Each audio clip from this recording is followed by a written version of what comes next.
not gonna fit. Perfect.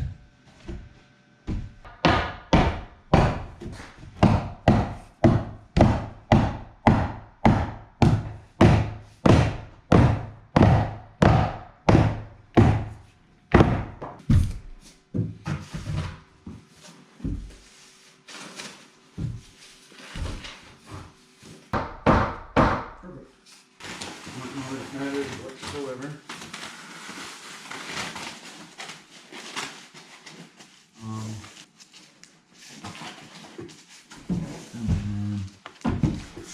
Something.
I'm not going to worry about wire mesh in here. This is just a rat slab. I'm just going to use fiber in the mix, in the concrete mix, and that's going to be good enough for here.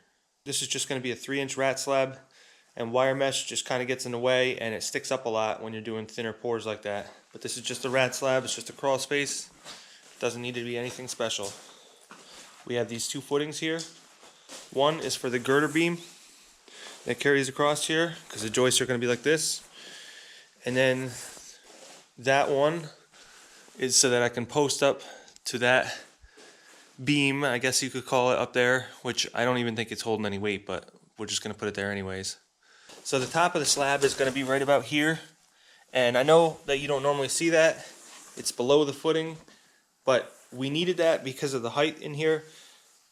From the top of that slab to the bottom of the joist is only going to be 40 inches. So if we didn't go below the footing like that, it would only be 36 inches. When you're in a crawl space, another 4 inches does make quite a bit of difference. Even if the footing drains filled right up to the top with water, it would still be below the level of the bottom of that slab, because I recessed that drainage below the footing. Normally you'd run it flush with the top of the footing, but I ran it quite a bit lower in anticipation of doing this. That's not typical. You would normally lay the slab on top of the footing and it would be above the footing when you're done. But in this case, it doesn't matter. We're going to make it work. We'll just waterproof that area a little bit better. But we would have to have a massive flood for water to ever even come to the top of that slab. So now we just need to put this polyplastic on and then put the foam on, and we're ready to pour.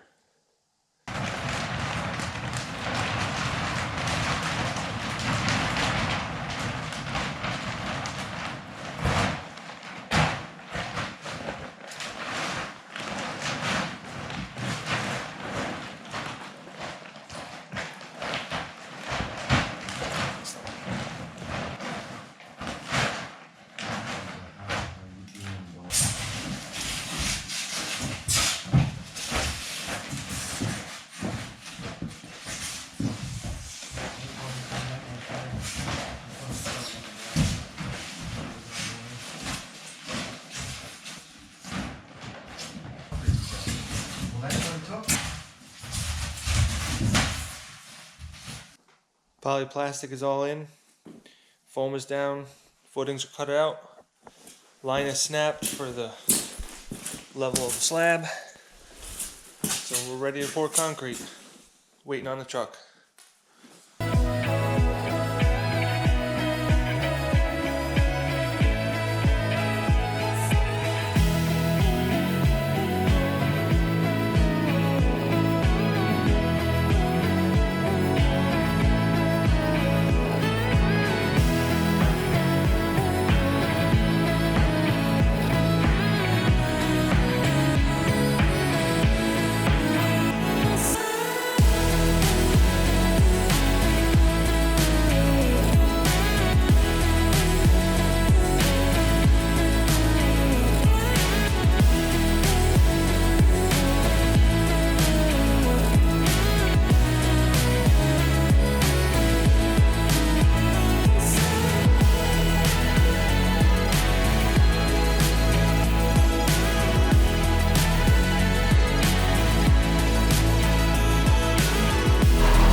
This area back here by the rocks is really low.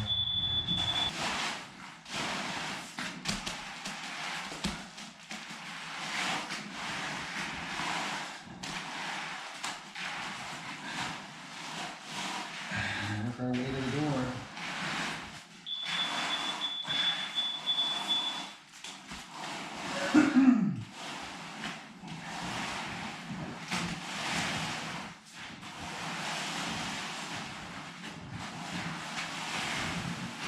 Oh, mess up your thing right there.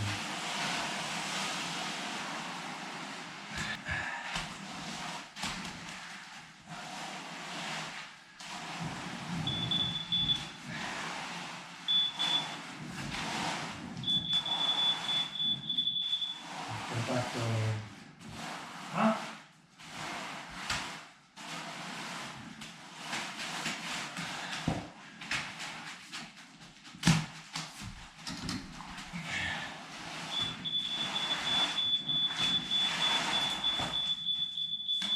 Yeah, we should gotta come up with it. I think maybe.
So now we're ready to lay the subfloor. 3/4 Advantech. We'll use the Advantech foam adhesive. So this beam right here is sitting on steel shims. It's got a 1/2 inch or more of airspace around all sides. This side, this side, this side, and underneath. So that's not touching the concrete in any way. I was gonna do 2 sets of bridging here because this is more than 4 feet, but we're gonna put radiant heat in here, and that's just a lot of extra work, a lot of extra drilling for the radiant heat. It's not only a lot more drilling for them, but it's also cutting the plates more. I just got this new hammer. I think this is pretty cool. Look at how this is made. That's pretty solid. I like the color too. I just like the whole thing. It's like the best hammer I've ever bought.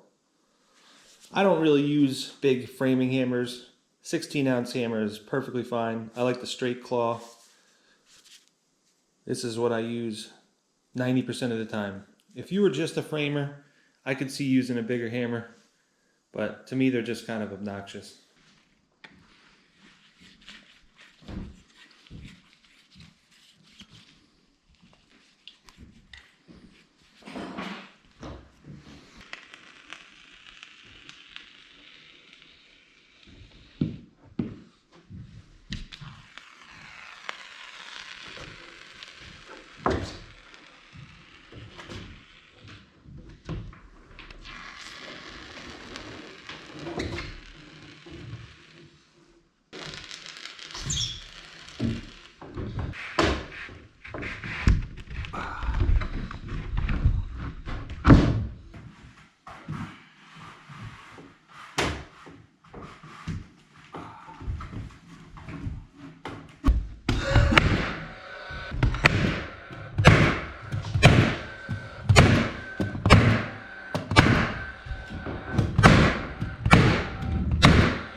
Sheets on the backwards for me, so I don't remember it.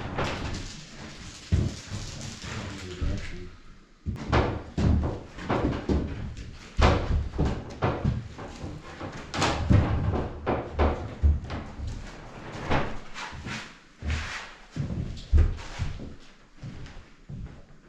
Good action.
What we're gonna do is a fur and sister kind of deal on the walls. So wherever it needs to be furred out, or if it's better to be sistered, we're gonna bring this out to a 2x6 wall. One reason to do that is so that we can get better insulation. The other reason is because this wall is like shimmed up all over the place. There's just like random shims in places. So to put the drywall on here moving forward is going to be a nightmare without doing this. So we're going to go ahead and fur the walls out where we need to, or sister where we need to. We're going to do a combination of both to make it suit wherever it needs to be. And right here we'll just start with 2x6s.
The walls are all shimmed out.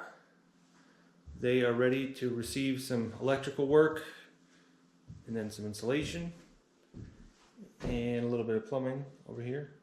And then they're going to be closed up, drywall on.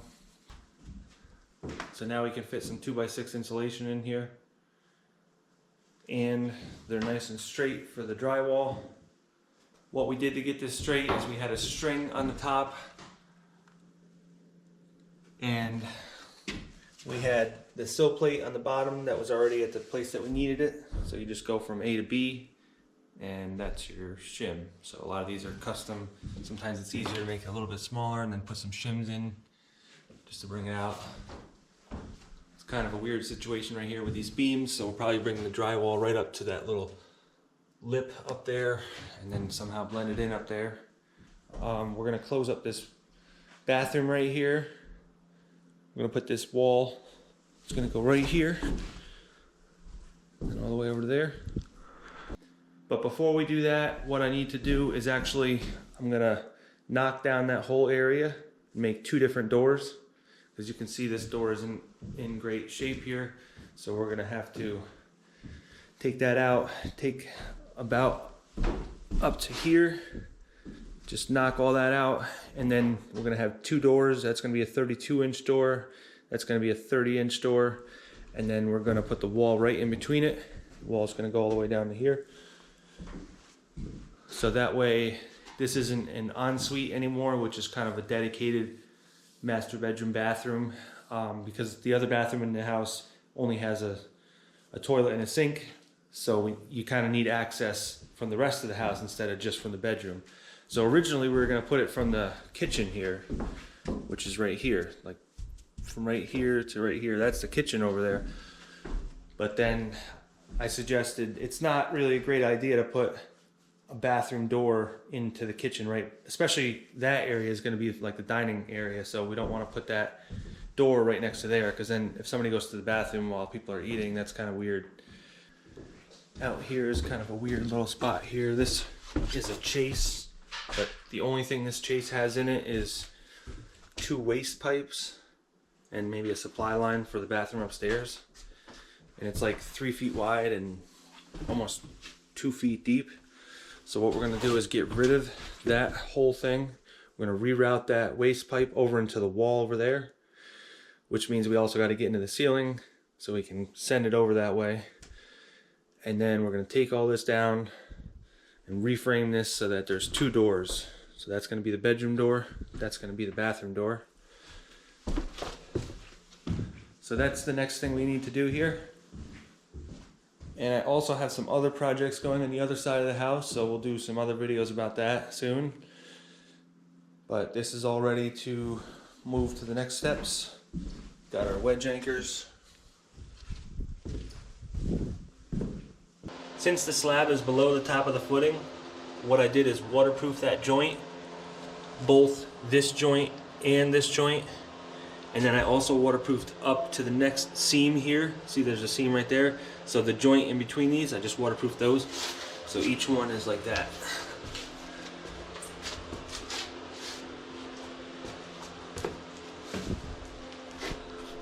That was totally not necessary, but it didn't take that long, and I already had some extra material, so I figured, why not? I mean, it definitely ensures that there's not going to be any moisture in this basement. It's already bone dry and it's going to stay like that. So now I can walk in this crawl space without actually having to be on my knees to do it, which is really nice. A couple inches lower and I wouldn't have been able to do that. So we're just keeping a little space heater in here just to keep just a little bit of heat. I got it on low. Those 2 windows were in there already, so we added this one. We just happened to have one left over from the addition project that was the same size, so we made sure that they're nice and equally spaced and all aligned with each other. They just need to be cleaned up and they'll be good to go for a while. This is also going to get new siding. The customer's thinking some hardy planks, but that's kind of later on in the project. For right now, we're just going to keep going on the inside. Kind of almost sounds like spring right now with all these birds. But we still have another month or more, 6 weeks maybe, of winter.